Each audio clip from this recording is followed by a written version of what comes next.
Near the end of the Cold War, tensions mounted between the United States and the Soviet Union. Decades of increased military buildup, the proliferation of thousands of weapons of mass destruction, and nuclear arsenals pointed at each other punctuated the global security architecture of the age. Then in 1987, as a gesture toward building trust and decreasing tensions between both parties, President Ronald Reagan and Soviet General Secretary Gorbachev signed the Intermediate Range Nuclear Forces INF Treaty, the first of several international nuclear non-proliferation treaties between the two countries. The INF Treaty required the destruction of the American and Soviet ground-launched ballistic and cruise missiles with ranges of between 500 and 5,500 kilometers. Founded in 1988 by executive order, the On-Site Inspection Agency, OSIA, would enforce the INF Treaty by implementing intrusive on-site inspections, escorting of Soviet and Russian inspectors in U.S. and providing Department of Defense with a top cadre of Russian linguists versed in nuclear non-proliferation treaties. The legacy of the INF is that it not only helped eliminate 2,692 of shorter and intermediate range types of nuclear missiles, but it also set the foundation of how the United States and Russia would manage future treaties and agreements that further limited their nuclear stockpiles. Many of these practices remain in place to this day. Since 1988, with the founding of OSIA, the United States and the Soviet Union, and then certain republics of the former Soviet Union, had the right under the treaty to send 10-person teams to inspect declared military sites. The treaty right existed for 13 years, ending in May 2001. Without a doubt, the end of inspections under the INF Treaty was a significant historical event for both nations. Consequently, the leaders of DTRA's On-Site Inspection Directorate worked with their Russian counterparts to plan and conduct a series of major commemorative events in Moscow, Votkinsk, Washington, D.C., and Magna, Utah. Attended by senior diplomats, defense officials, military officers, current and retired inspectors, and the media, these events held in May 2001 recognized the treaty's historical significance in laying the foundation for a new era in U.S.-Russian relations.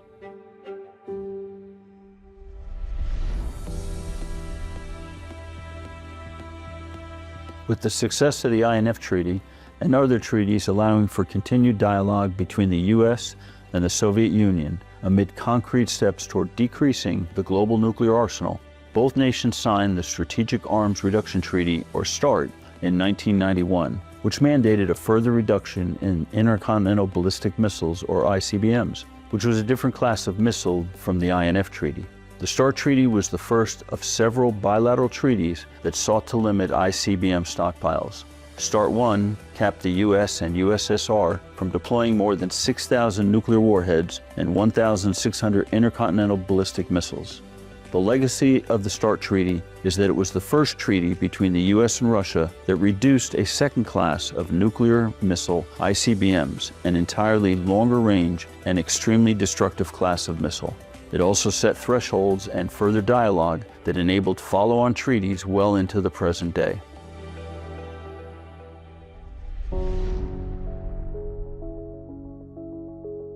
In the modern era, OB's primary treaty focus has been on the New START Treaty, which required the United States and the Russian Federation to substantially reduce the number of strategic ballistic missiles, heavy bombers, and the nuclear warheads loaded on them. The treaty was ratified in 2010 and entered into force in 2011 for a period of 10 years, with the option for one 5-year extension by mutual agreement.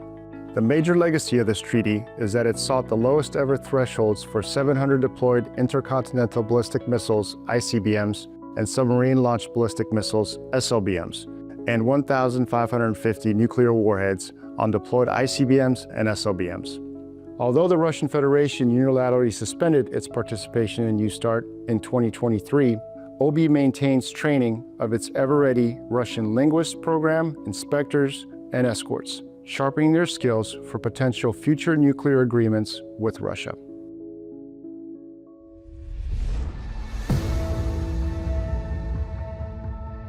In 1992, building upon the progress enabled by the 1989 Wyoming Memorandum of Understanding, which established an information exchange on chemical weapons and verification inspections between the US and the Soviet Union. The OSIA was tapped to implement inspection protocols under the US commitment to the Chemical Weapons Convention, or CWC, which remains in effect today.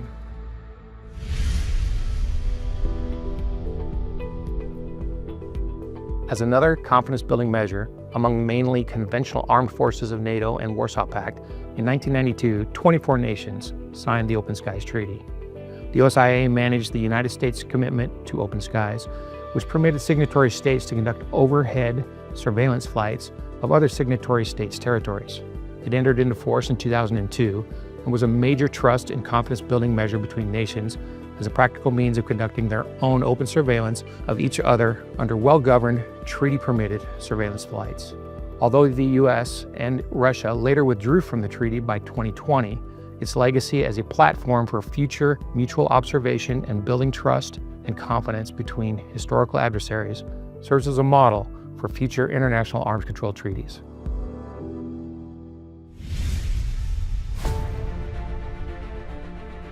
The Treaty on Conventional Armed Forces in Europe, also known as CFE, entered into force in July 1992. By then, the Soviet Union had collapsed as an empire, and 8 new republics had emerged to become treaty signatory states. In all, 30 Euro-Atlantic states implemented the CFE Treaty. As with the Intermediate Range Nuclear Forces Treaty and the Strategic Arms Reduction Treaty, intrusive on-site inspections played a critical role in monitoring treaty compliance. Every state party or signatory established new or expanded existing verification agencies and staffs to conduct and test on-site inspections in accordance with the CFE Treaty. Reduction of equipment subject to the treaty began with CFE's signing in November 1990 and concluded with the signing of the final document at the First Review Conference in May of 1996. Between those years, the treaty nations collectively reduced more than 50,000 conventional weapons, tanks, artillery, armored combat vehicles, fighters, and helicopters. Hundreds, if not thousands, of on-site inspections monitored these reductions in accordance with the protocols of the treaty that had been established and sustained across national borders. Many of the inspectors had been soldiers of the Cold War. Now they were monitoring force reductions under a complex peace treaty. Quietly, professionally, and effectively, these inspectors and their respective governments implemented the CFE Treaty, creating a military balance in Europe, reducing the potential for surprise attacks, and brought military transparency to Europe for a generation.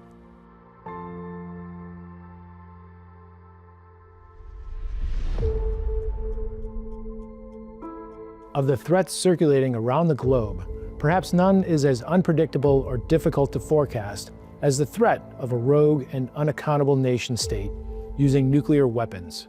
Departing from the well-established Westphalian system of norms that permits even hostile nuclear powers to conduct direct negotiations and agreements, a nuclear North Korea acts as an unpredictable and aggressive player that risks destabilizing regional Indo-Pacific, if not global, security. To address this threat, and in an attempt to strengthen the capabilities of our allies working closest to North Korea, DTRA is reinforcing its partnership with the Korean Arms Control Verification Agency, or KAVA. KAVA is an important regional arms control authority, acting as South Korea's resident arms control and verification body, tasked with monitoring non-proliferation on the Korean Peninsula, facilitating arms control measures, and building trust between North and South Korea. Specifically, KAVA has supported international arms control initiatives and promoted transparency regarding North Korea's military activities. While direct negotiations with Pyongyang often encounter setbacks, the agency's verification work helps build confidence in broader diplomatic efforts and underscores the importance of compliance monitoring for nuclear agreements. DTRA and its predecessor agency, the OSIA, have maintained a relationship with KAVA since the 1990s, with DTRA even facilitating inspections of nuclear facilities in North Korea in 2000 and 2001.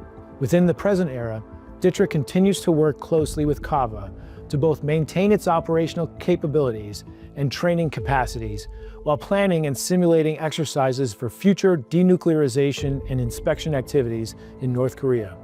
DTRA conducts semi-annual arms control subject matter expert exchanges with CAVA in South Korea, the continental United States, and Europe, fostering cooperation and interoperability between DTRA and CAVA, thereby setting conditions for future prospective arms control verification activities on the Korean Peninsula.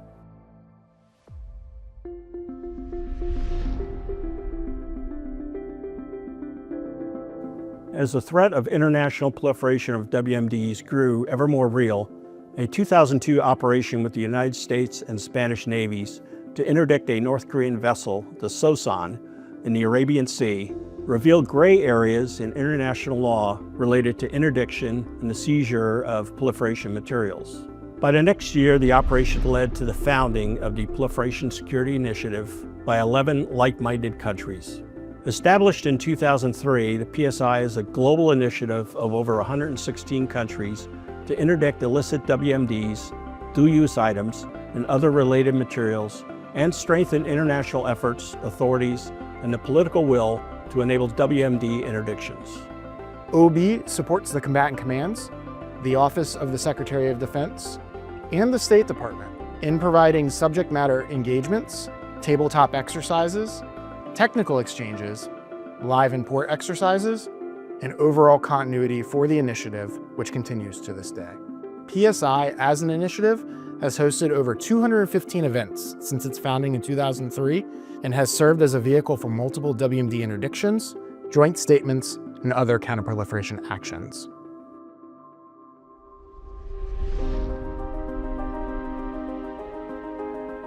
In 2004, Congress authorized the International Counterproliferation Program, or ICP, which directed the Department of Defense and the FBI to establish a joint training program with foreign partner law enforcement organizations in 88 countries to deter the proliferation and acquisition of WMDs, as well as prevent the unauthorized transfer and transportation of seaborne materials. In 2005, the Secretary of Defense assigned DTRA as the executive agent for the ICP program, marking the addition of this new building partnership capacity portfolio to DTRA.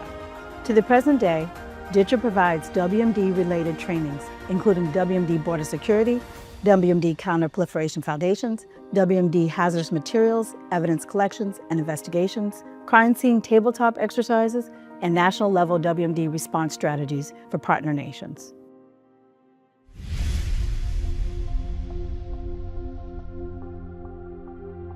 DTRA also expanded into new programs, including the CWMD Security Cooperation Engagement Program, implemented on behalf of the Defense Security Cooperation Agency. CSCEP is the Department of Defense's lead program for developing partner nation CWMD capabilities through activities that train and equip partners to prepare for, protect against, mitigate the effects of, and respond to CBRN incidents. Since 2014, DTRA has implemented CSCEP in over 40 partner countries, while supporting combatant commands and U.S. strategic priorities. In addition to its traditional focus on treaties and conventions, in the mid-2000s, DTRA was mandated and assigned new authorities that broadened its programs from the traditional treaty and inspection focus to a new mission set in building international partner capacity. This mission would supplement the existing work in conventional arms control by working with America's partners and allies to strengthen their own capacity to disrupt and manage the proliferation of and respond to chemical, biological, and radiological materials or events.